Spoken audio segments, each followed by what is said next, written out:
Hey everyone, welcome. We're about to jump into one of the most famous plays ever written, Romeo and Juliet. And we're going to tackle that very first scene, Act 1, Scene 1, by breaking it down into a super clear, literal guide. By the end of this, you'll know exactly what's going on.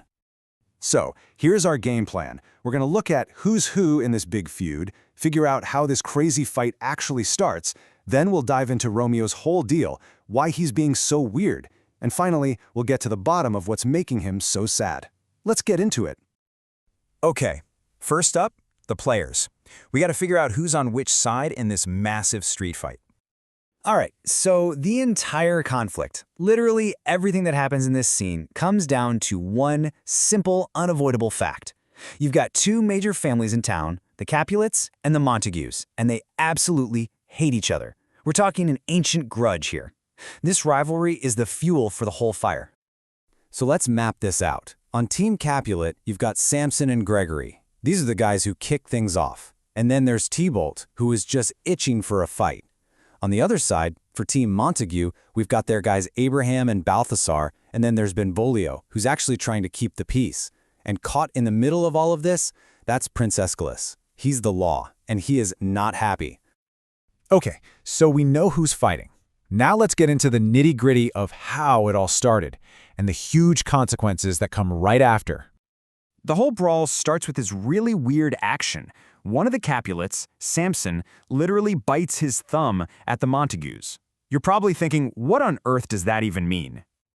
Well, think of it as the Shakespearean version of flipping someone off. It's a hugely insulting gesture. But here's the clever part. It's a social trap. Samson is trying to get the Montagues to throw the first punch. That's why he asks his buddy, "Is the law on our side if I do this?" He wants to provoke them into starting a fight so he can claim self-defense and avoid getting in trouble. So right in the middle of this chaos, Prince Aeschylus shows up, and let me tell you, he is furious. He basically yells that this is the third time these two families have started a riot in his streets. He is completely done with it, and he lays down the law with a final, deadly warning. And his new rule is brutally simple. It's straight-up cause and effect. If any Capulet or Montague starts another public brawl, then they will be put to death. No more warnings, just like that. The stakes of this family feud has been raised from a street fight to a matter of life and death.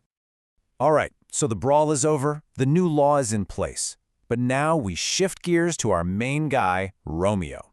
Turns out he missed the whole thing. And we're about to find out he's got his own set of problems. So, where has Romeo been? Well, according to his parents and his cousin, his behavior has been, well, really weird. Let's look at the literal actions. He's been spotted walking all by himself in the woods before the sun even comes up. He's actively hiding from people, even his cousin Benvolio. And then he goes home, locks himself in his bedroom, and shuts all the windows to block out the daylight. He's creating what they call an artificial night. The guy is literally avoiding the light. And then when we finally hear from Romeo himself, his words are just as confusing as his actions.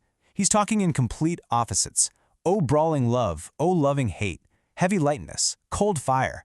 Now, this isn't him just trying to be a poet. He is literally describing what it feels like to be him right now. He's so messed up by love that he feels two opposite things at the exact same time.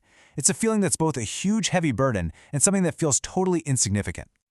So what is the reason for all this? Why is he acting this way? Well, finally, we get the answer straight from Romeo himself.